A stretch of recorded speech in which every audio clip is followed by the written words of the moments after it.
Om Namo Bhagavate Vasudevaya. Om Namo Bhagavate Vasudevaya. Om Namo Bhagavate Vasudevaya.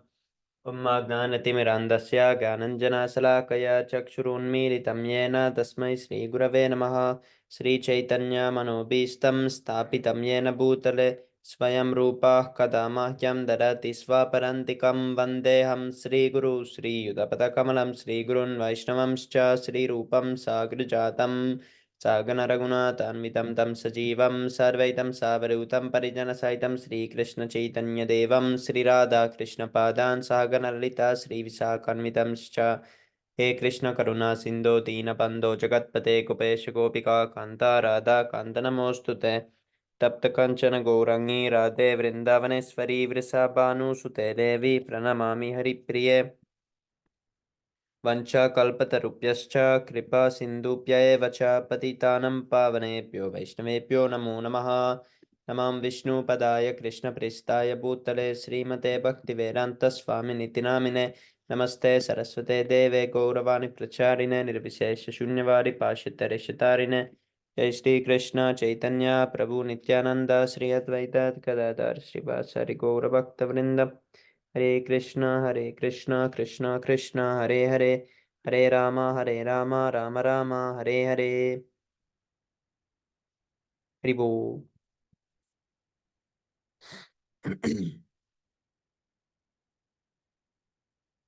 Hare Hare Krishna विवेक प्रभु दंडवत प्रणाम जय Shri Prabhupada.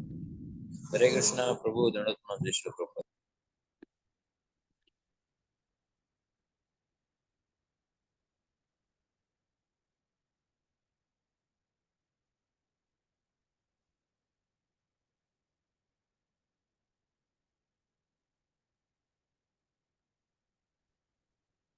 Hare Bol. Today we can start this new book.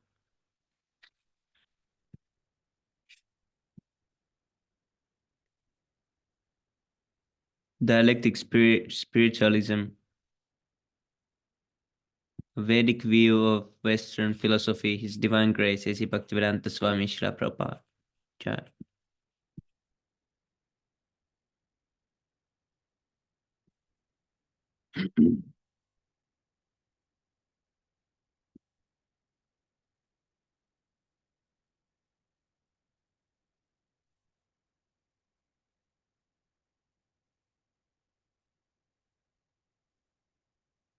Hare Bol. Okay, now we read the foreword.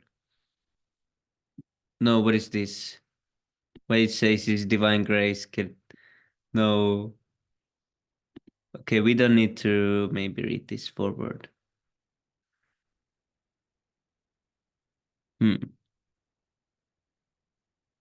Okay, let's read this.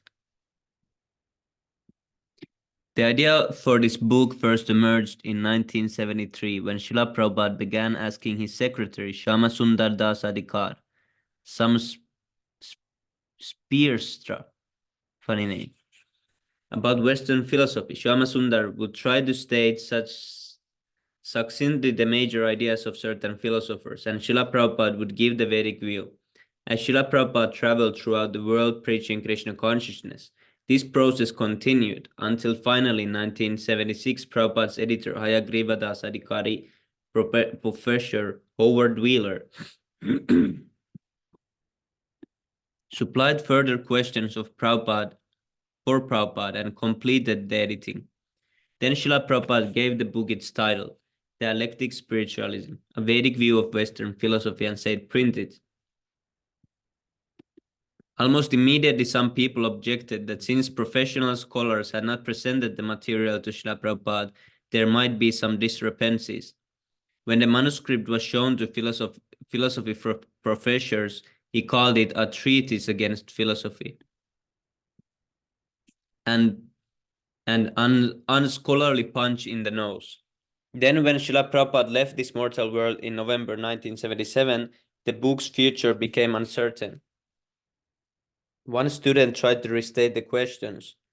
Then another tried, only to conclude that it would be better to start all over. But Srila Prabhupada was no longer present, and the extensive work on which he had spent so much time remained unavailable to the world. Finally, in 1984, Hayagriva resolved to print Srila Prabhupada's last great opus as it is, and for this we are all greatly indebted.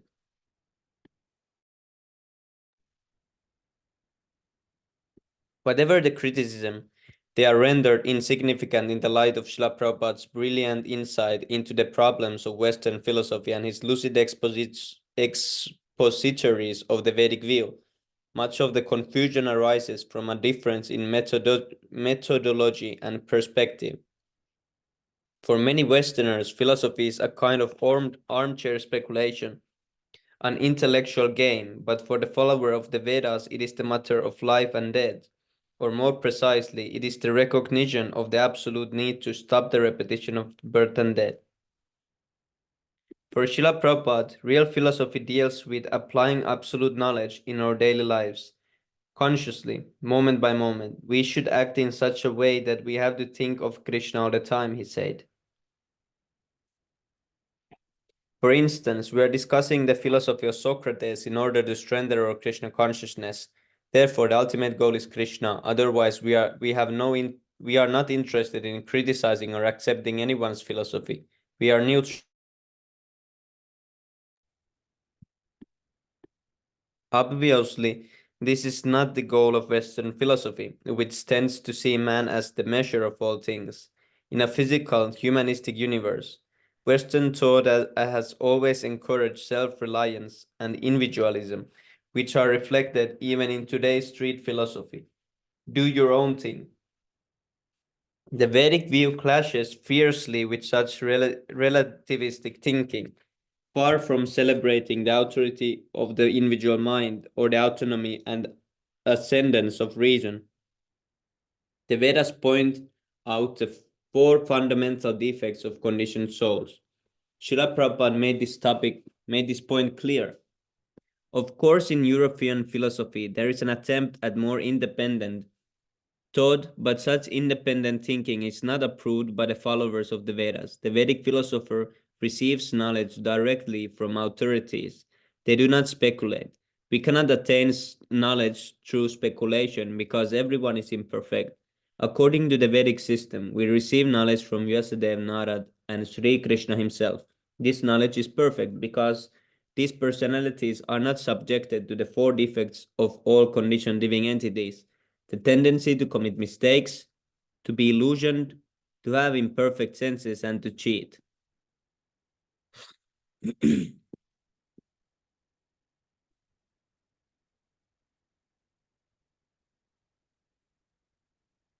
We therefore have to receive knowledge from those who are liberated. This is the Vedic process. If we receive knowledge from Krishna, there cannot be any mistake, nor any question of illusion. Our senses may be imperfect, but Krishna's senses are perfect. Therefore, whatever Krishna says, we accept, and that acceptance is our perfection. With these defects, a conditioned human being cannot possibly present perfect knowledge. Therefore, he is reduced to a wrangling. As Srila Prabhupada often observed, being a big philosopher, a Muni, means refuting the theories of others and setting up your own conclusions as supreme. There is no end to this process, nor is there perfection. It is said that a philosopher is not a philosopher unless he differs from other philosophers.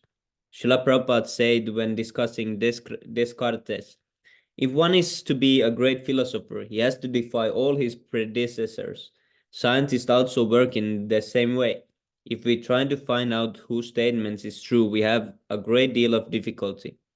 Therefore, the Vedic Shastra enjoin that we follow the personalities who have realized God. If we follow the acharyas in the disciplic succession, that is clear.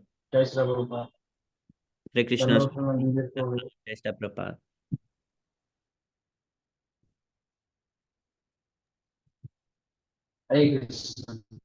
Perfect knowledge can yes, Prabhu, I didn't hear.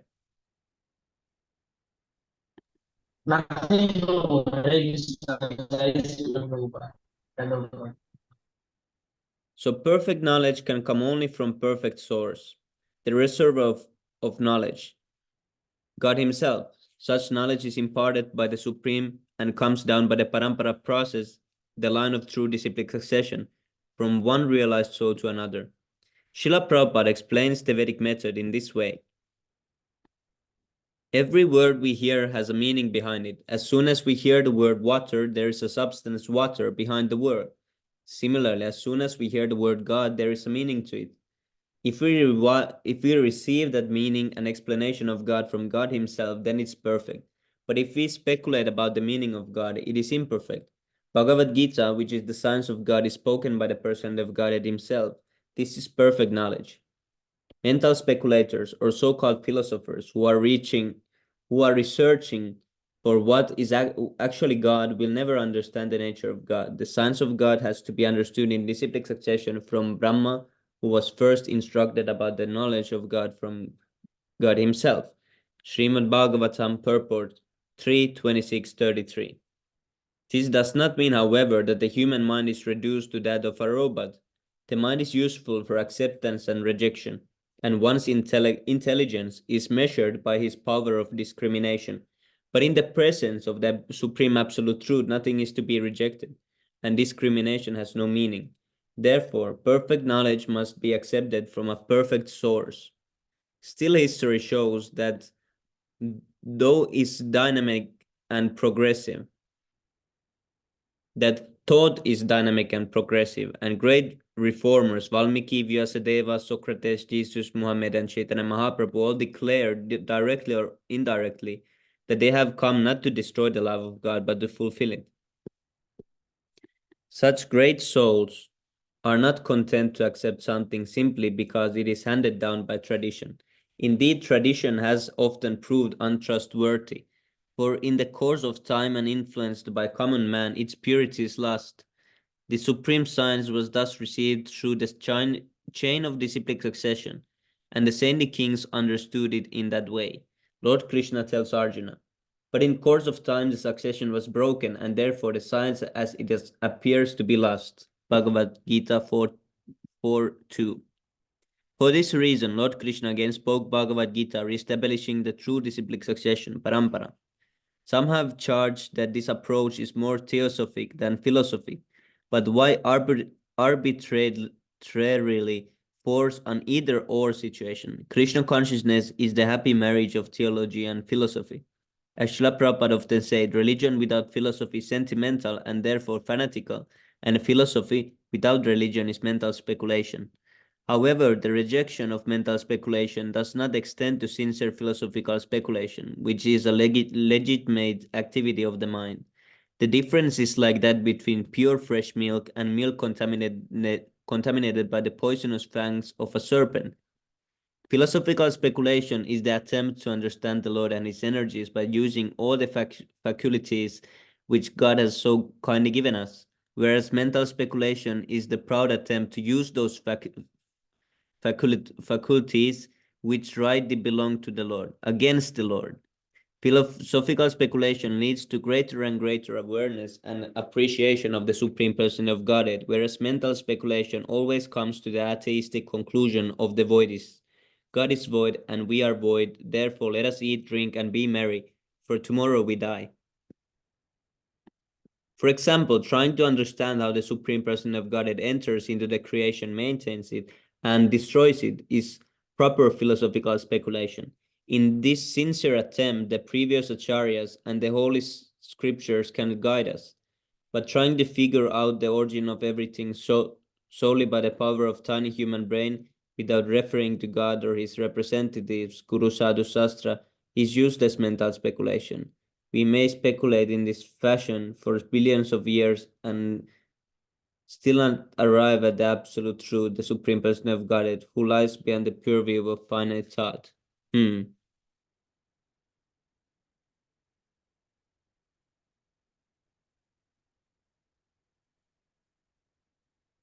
So he's saying that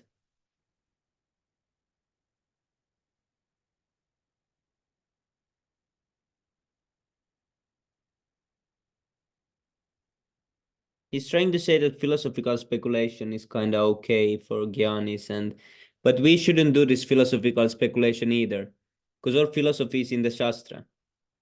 So yeah, This is also not Prabhupada's text.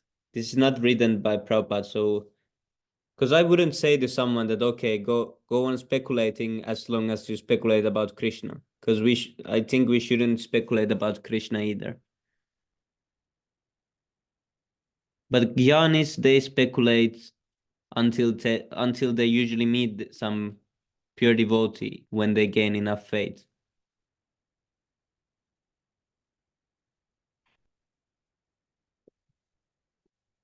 It is precisely on this point of the centrality of the person of Godhead that the Vedic observer differs radically from his Western counterpart.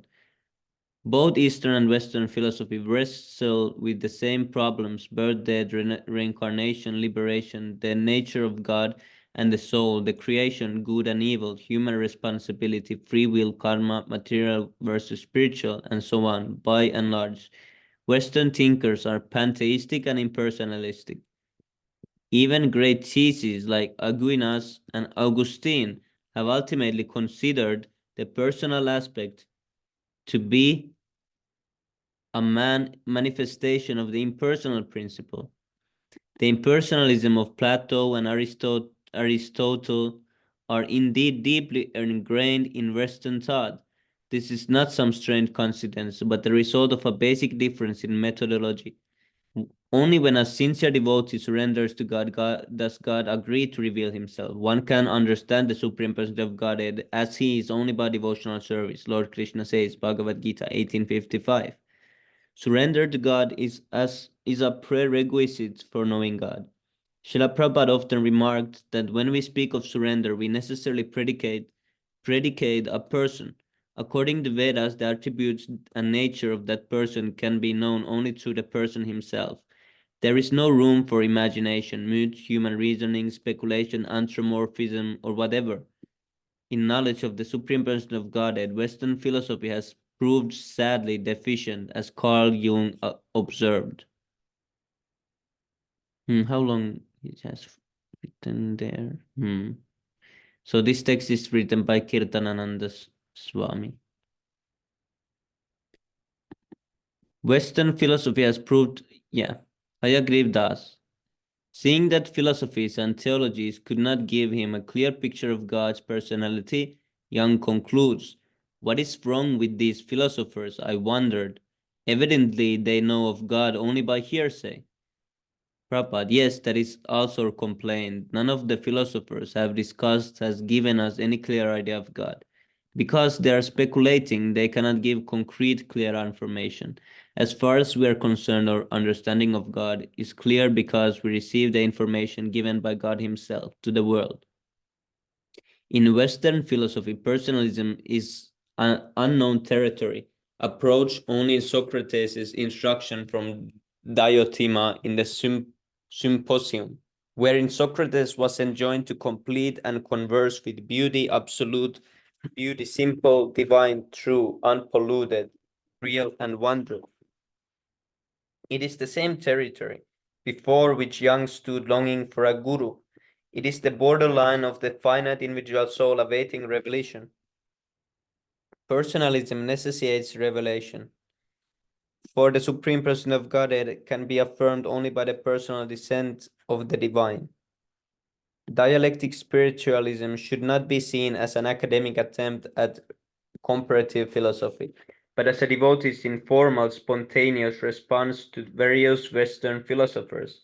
Each philosopher is viewed in his own existential loneliness, without reference to historical influences. Each faces the eternal Vedas alone. Sometimes we may imagine the court of the Last Judgment. By his own words, each man stands praised or condemned. There is no consideration for personality, no allowance for time or place, for the academician bent on the history of a thought. This doubtlessly seems unfair and arbitrary, but it is typically Vedic. Our thoughts and deeds are fixed in eternal time. We are responsible for even our most random, idle, or uncharacteristic statements. Far from being detrimental, Srila Prabhupada's unfamiliarity with the formal Western philosophy evoked the most genuine and candid response. Of all the philosophers, he agreed most with Socrates, whom he considered Brahman realized. He often quoted Socrates' answer to the question of what should be done with him after his death. Well, you have to catch me first, but as for my body, you can dispose of that as you like. Still, Srila Prabhupada considered Socrates an impersonalist because he had no specific information of the Supreme Person of Godhead, despite his speaking of the form of absolute beauty. Plato, being Socrates' disciple, also ranked high in Prabhupada's Vedic eyes, particularly for his view of the soul and reincarnation. But Prabhupada disagreed with his recommendation of uniform education and universal military training. Aristotle was severely criticized for his view that the souls of animals are not immortal. There are not two types of souls, mortal and immortal, as Aristotle contends. This pernicious doctrine was carried even further by Augustine, who argued that since animals do not possess an immortal soul, they are meant for use dead or alive. It only remains for us to apply the commandment, thou shalt not kill to man alone, oneself and others. Strange words from a so-called saint. Unfortunately, this became the standard Christian doctrine. Since animals have no soul, it is all right to kill them and eat them. So it was this fellow.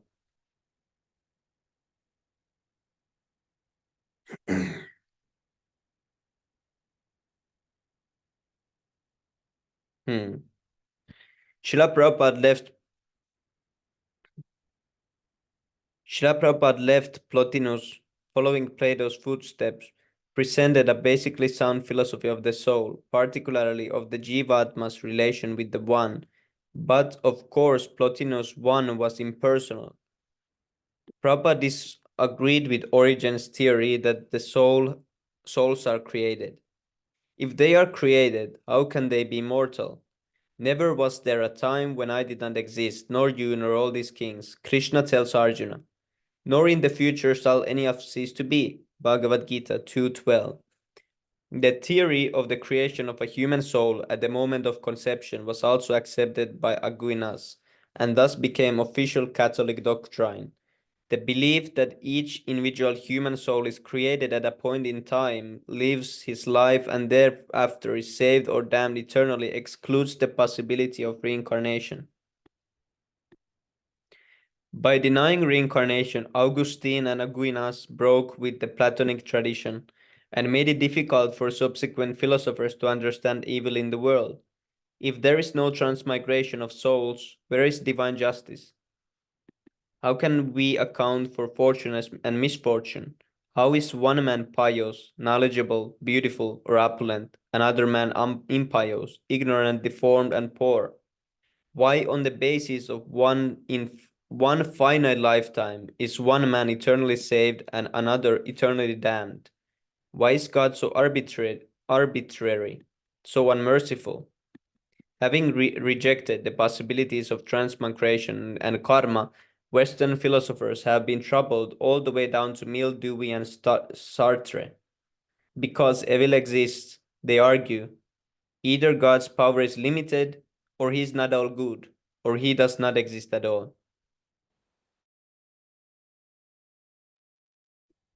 In their confrontation with the Vedic version, some of the philosophers scored high, some low, some in between. Ranking high as first-class philosophers were Socrates, Plato, Plotinus, Origen, Scotus, Descartes, Pascal, and Bergson.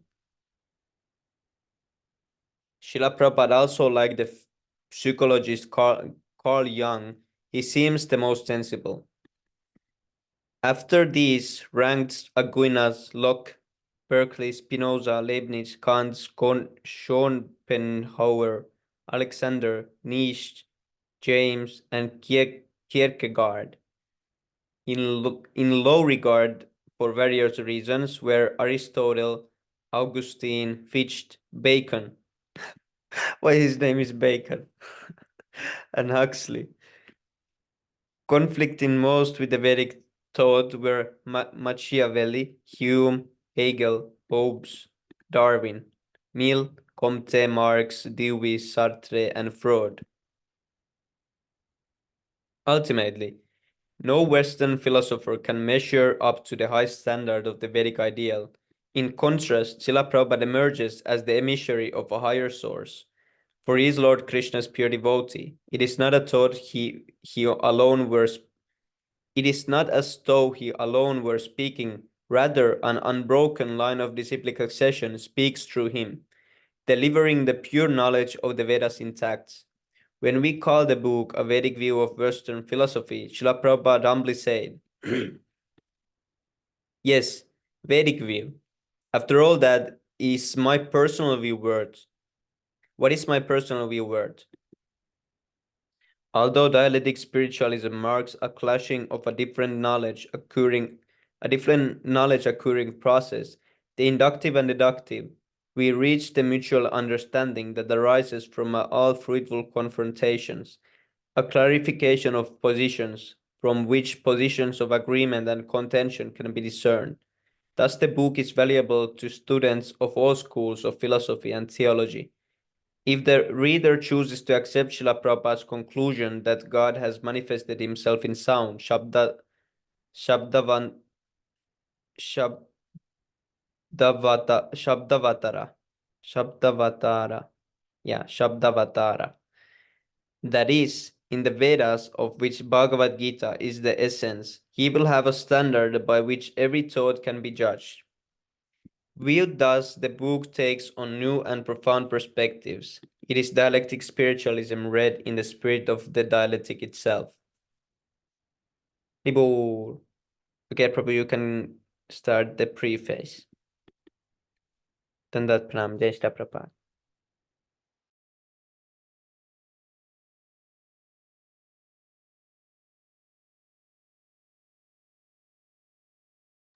Yes, Prabhu. Sorry for that.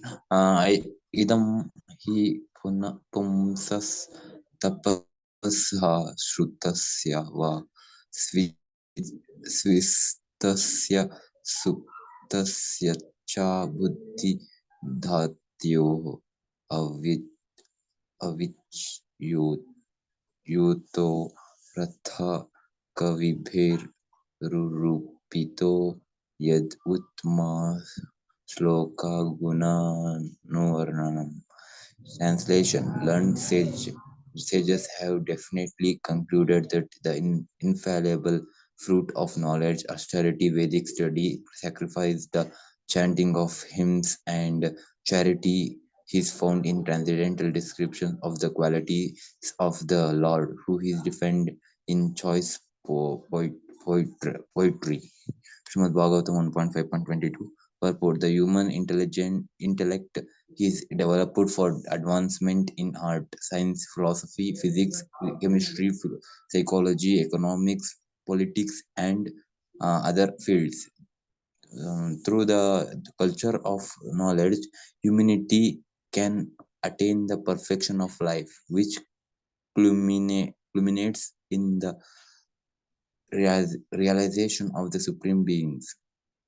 Vishnu. The Shruti therefore advises the learned to aspire for the service of Lord Vishnu.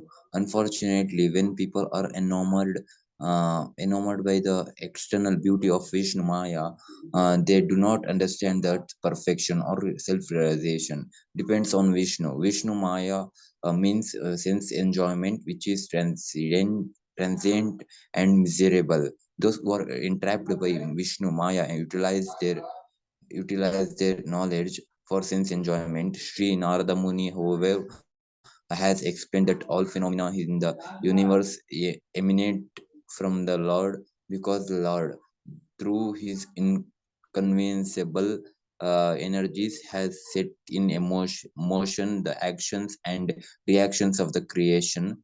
Everything has come into being out of his energy. Everything rests on his energy, and after annihilation, everything merges into him. Therefore, nothing is different from the Lord, although the Lord is always different from his creation. When knowledge is applied in the service of the Lord, the process of advancement becomes absolute. The Supreme Personality of Godhead and his transcendental name, fame, and glory are all non different from him. Therefore, all sages and devotees of the Lord have recommended that hard art, science, philosophy, physics, chemistry, psychology, and other branches of knowledge be wholly and solely applied in the Lord's service. Art, literature, poetry, and music may be used in glorify the art, literature, poetry, and music. Okay, maybe in used in glorify the Lord. Poets and other celebrated literatures are generally engaged in writing of genuine themes, but if they turn towards the service of the Lord, they can describe the Lord's transcendental pastimes.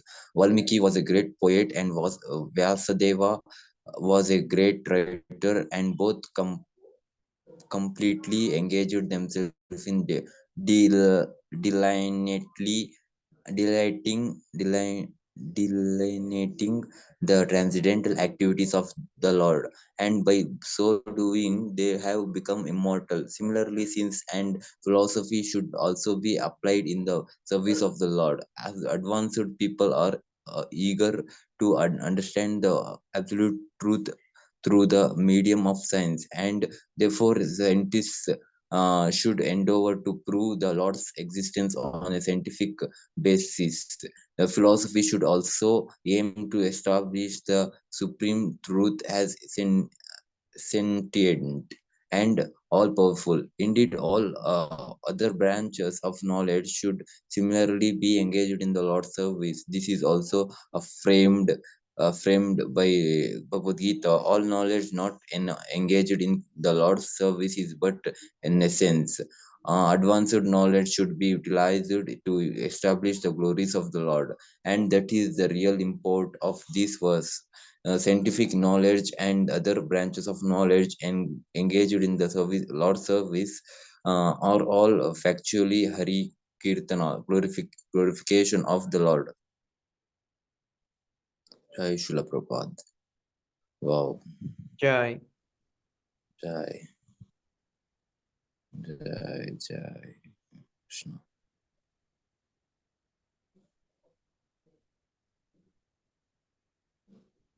Krishna. Jai. First one, the Greek foundation. Socrates. Socrates. 470 to 399 BC. Hayagriva when a student of Socrates once said, I cannot refute you. Socrates replied, yes, say rather that you cannot refute the truth, for Socrates is easily refuted. He, what is meaning of refuted? Prove? To defeat. Okay, okay. To prove He something those, is wrong. okay. He those consider the absolute truth transcendental to mental speculation and personal opinion. Srila Prabhupada. And that is correct. Correct. If we accept Krishna, God has the supreme authority, the absolute truth. We cannot refute what he says. Krishna or God, he is by definition supreme perfection, and philosophy is perfect when it is in harmony with him. This is our position. The philosophy of this Krishna consciousness movement is religious because it is concerned with carrying out the orders of God. That is the sum and substance of religion. It is not possible to manufacture a religion. In Bhagavad Gita and Srimad Bhagavatam, manufactured religion is called dharma kaitva, just another form of cheating. Our basic principle is given in Srimad Bhagavatam. Dharmam tu sakshat bhagavat pranitam na vai vidhur shrasyo napi deva na siddha mukhya asura manusya kutho no vidyadhara charanandya charanandaya. Real religious principles are enacted by the Supreme Personality of Godhead. Although fully situated in the mode of goodness, Even the great series, sorry, who occupy the topmost planets cannot ascertain the real religious principles, nor can the demigods nor the leaders of Siddhaloka, to say nothing of the asuras. Ordinary human beings, Vidyadharas and Charanas. Bhagavatam 6.3.19, the word dharma refers to the orders given by God, and if we follow those orders, we are following dharma. In an individual citizen cannot manufacture laws because laws are given by the government. Our perfection is in following the orders of God. God, okay, God sent percent. Those who have no conception of God or His orders make manufacture religious systems, but our system is different. Shama Sundaradas. It seems that Socrates was more or less a dhyana yogi, because he thought that we would arrive at the truth by approaching a subject from every mental angle until there was nothing left but the truth. Srila Prabhupada, he was a Muni, a great thinker. However, the real truth comes to such a Muni by that process, after many births, as stated in Bhagavad Gita, Bahunam Janmanamante जन ज्ञानवान माम प्रपद्यन्ते वासुदेवा सर्वम इति सा महात्मा sudurlabha. After many births and deaths, he who is actually in knowledge surrenders unto me, knowing me to be the cause of all causes and all that he is. Such a great soul, he is very rare. Bhagavad Gita 7.19. These people are known as Jnanavana, Jnanavan, wise man, and after many births, they surrender themselves to Krishna. They do not do so blindly, but knowing that the Supreme Personality of Godhead is the source of everything. However, this process of self searching for knowledge takes time. If we take the instructions of Krishna directly and surrender unto Him, we save time and many births. Okay. Shamasundara. Thus, Socrates believed that the soul, which is tied up with intelligence, carries knowledge from existence to existence.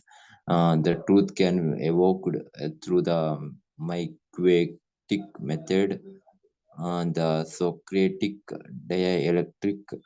Since someone can make us understand the truth and admit it, we must have known the truth in a previous existence. Thus, our intelligence is eternal. Srila Prabhupada. Yes, because the soul is eternal, the intelligence, mind, and senses are also eternal. However, these are all known covered by a material coating, but which must be cleansed. Once this material coating is washed away, the real mind, intelligence, and senses will emerge. That is stated in the Narada Panchatatra. That Parattvena Nirmalham. The purificatory process necessitates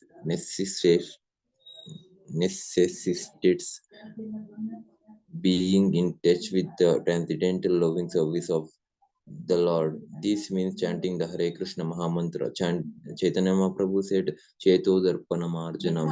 Sixtastaka, first one. First verse. We must cleanse the heart. All misconceptions come from misunderstanding. We are all part and parcel of God. Yet somehow or other we have forgotten this. Previously, our service was rendered to God, but now we are rendering service to something illusionary. This is Maya. Whether liberated or conditioned, our constitutional position is to render service. In the material world, we work according to our different capacities as a politician, and industrialist, a thinker, a poet, or whatever. But if we are not connected with Krishna, all of this is Maya.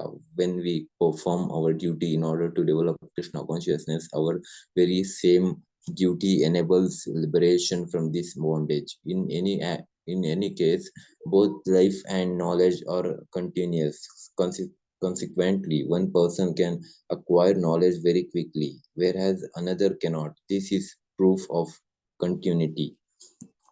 Shamasundara Dasa, in a dialogue with Socrates, pro, protag, sorry, Protagoras said, "Truth is relevant. Sorry, re- relative. Relative. Sorry, relative. The truth is relative. It is only a matter of opinion." Socrates then asked, "Do you mean that truth is mere subjective opinion?" Pro- Protagoras replied, "True for me." Sorry. Replied, "Exactly. Uh, what is true for you in you is true for you, and what is true for me is true for me. Those truth is subjective." Socrates then asked, "Do you really mean that my opinion is true by virtue of its being my opinion?" Socrates said, I do." Socrates then said, "My opinion is that truth is absolute, not subjective, and that you so sorry, Protagoras are absolutely in error. Since this is my opinion, you must grant that it is true according to your philosophy."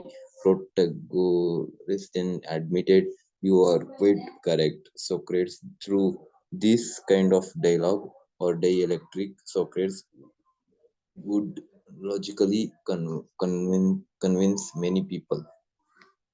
Srila Prabhupada, that is what we are also doing.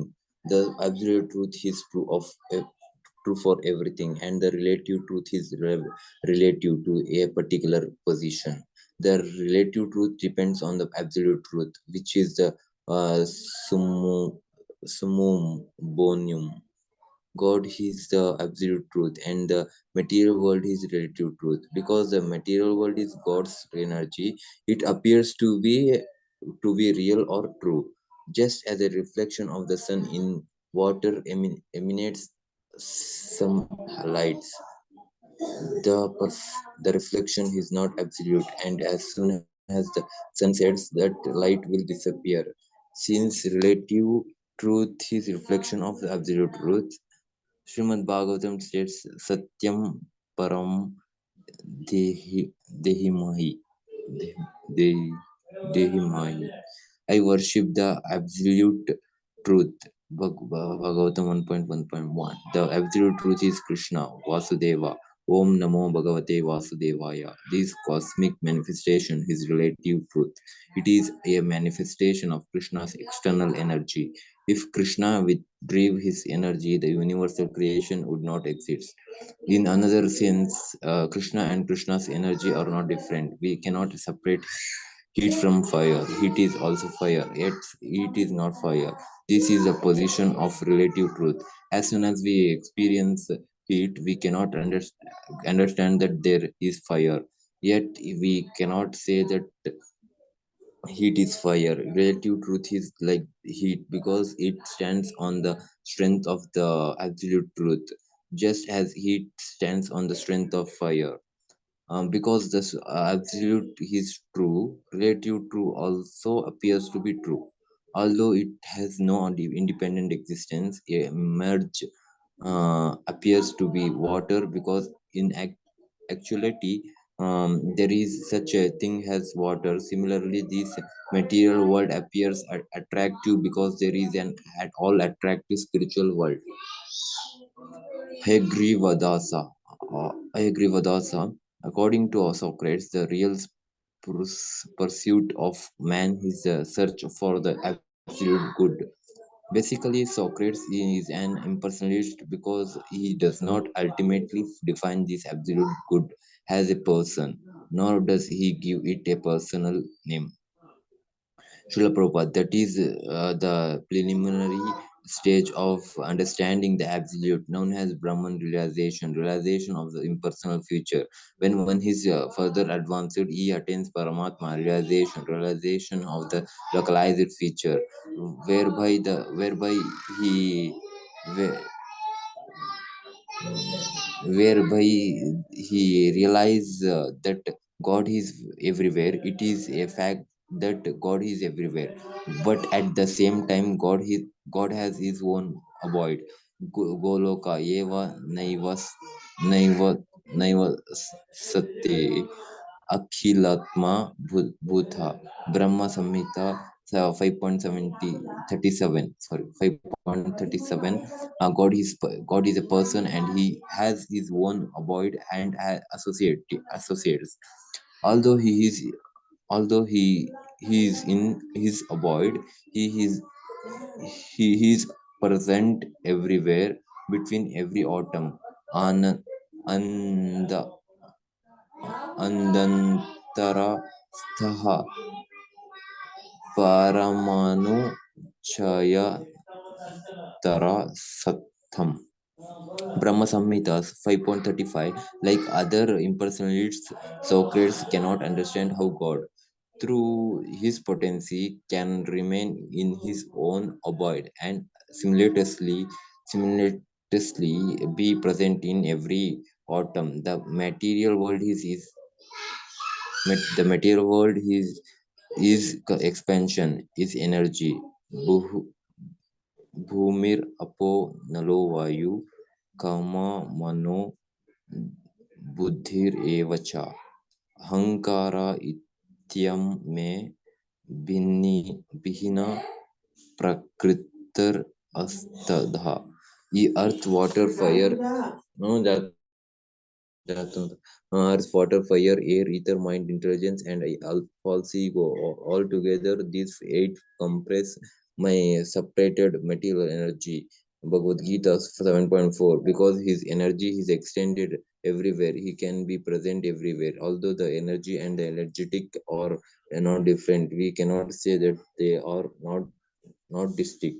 They are simultaneously one and different. This is the perfect philosophy of Achintya Bheda Bheda Bheda Bheda Tattva. Haribo. Yes, thank you, Prabhu. Now let's go to six Astakam prayers.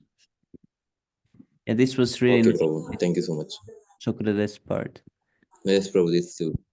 Yes, Prabhu. Yes, Prabhu, but this is long chapter, so we cannot read it fully now. Yes, Prabhu. We can continue tomorrow. Haribo. Ooh. Yeah, we're Prabhu. here. Page 6. Okay, Haribo. Cheto darpanamarjanam bhavamahadavagnirvapanam shreyah kairavachandrika vitaranam vidyavadu jivanam anandam buddhivardhanam pratipadam purnamritasvadanam sarvatma snapanam param vijayate Sri Krishna Sankirtanam. नामनामकारी बहुधा निज सर्वशक्तिस्तत्रार्पिता नियमिता स्मरणेन काला एतादृशी तव कृपा भगवन् ममापि दुर्दैवमिदृशं हैजनीननुग्रह. त्रिनादपि सुनीचेन तरोरपि सहिष्णुना मानिना मानदेन कीर्तनीया सदा हरि. नदनं न जनं न सुन्दरीं कवितं वा जगदीश कामये मम जन्मनि जन्मनीश्वरे भगवद्भक्तिरहैतुकी त्वयि. ऐनन्दतनुजा किङ्करं पतितं मां विषमे भवाम्बुधौ कृपा तव पादपङ्कजा स्थितधूलिसदृशं विचिन्तय. नयनं गदला अश्रुधाराय वदनं गद्गदहृदया गिरा पुलकनिचित्तं वपु कदा तव नाम ग्रहणे भविष्यति. युगायितं निमेषेण चक्षुषा प्रविश्यायितं शून्यायितं जगत्सर्वं गोविन्दविरहेण मे. आश्लिष्य वा पदार्थमपि नष्टमाम् अदृश्यनान् मर्म हतं करोतु वा यथा तथा वा विदधातु लम्पटो मत्प्राणनाथ स तु एव न परः.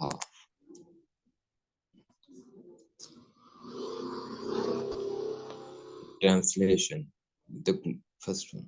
To glory to the Sri Krishna Sankirtana, which cleanses the heart of all the dust accumulated for years and extinguishes the fires of conditioned life, of repeated birth and death.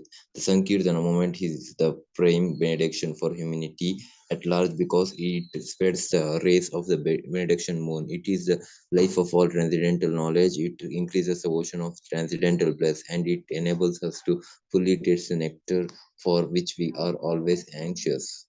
O my Lord, your holy name alone can render all benediction to living beings, and thus you have hundreds and millions of names like Krishna and Govinda. In these transcendental names, you have invested all your transcendental energies. There are not even hard and fast rules for chanting these names. O my Lord, out of kindness you enable us to easily approach you by your holy name, but I am so unfortunate that I have no attraction for them. Third one should chant the holy name of the Lord in a humble state of mind, thinking oneself lower than the straw in the street. One should be more tolerant than a tree, devoid of all senses of all senses of false prestige, and should be ready to offer all respect to others. In such a state of mind, one can chant the holy name of the Lord constantly. Almighty Lord, I have no desire to accumulate wealth, nor do I desire beautiful women, nor do I want any number of followers. I only want your causeless devotional service, birth after birth.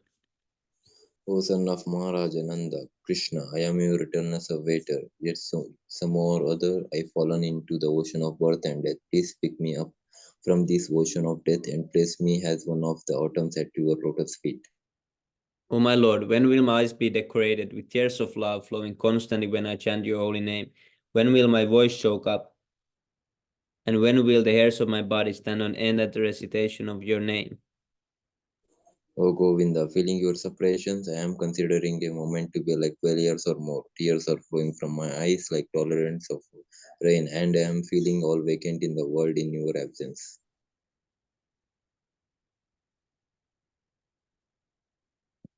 I know no one but Krishna as my Lord, and he shall remain so even if he handles me roughly by his embrace or makes me broken-hearted by not being present before me. He is completely free to do anything and everything, for he is always my worshipful Lord, unconditionally. Hari Bol, Sri Siksastakam ki jai. Jai. 10 offenses to the holy name. First offense, to blaspheme the devotees who had dedicated their lives for propagating the holy name of the Lord. Second offense, to consider the names of the demigods like Lord Shiva or Lord Brahma to be equal to or independent of the name of the Lord Vishnu. Third offense, to disobey the orders of the spiritual master. Fourth offense, to blaspheme the Vedic scriptures or scriptures in pursuance to the Vedic version. Fifth offense, to consider the glories of chanting Hare Krishna to be an imagination. Sixth offense, to give some interpretations to the holy name of the Lord. 7. To commit sinful activities on the strength of the holy name. 8. To consider the chanting of Hare Krishna as one of the auspicious ritualistic activities which are offered in the Vedas as fruitive activities, karma kanda. Ninth offense, to instruct the faithless person about the glories of the holy name. 10th offense, to not have complete faith in the chanting of the holy name and to maintain material attachments.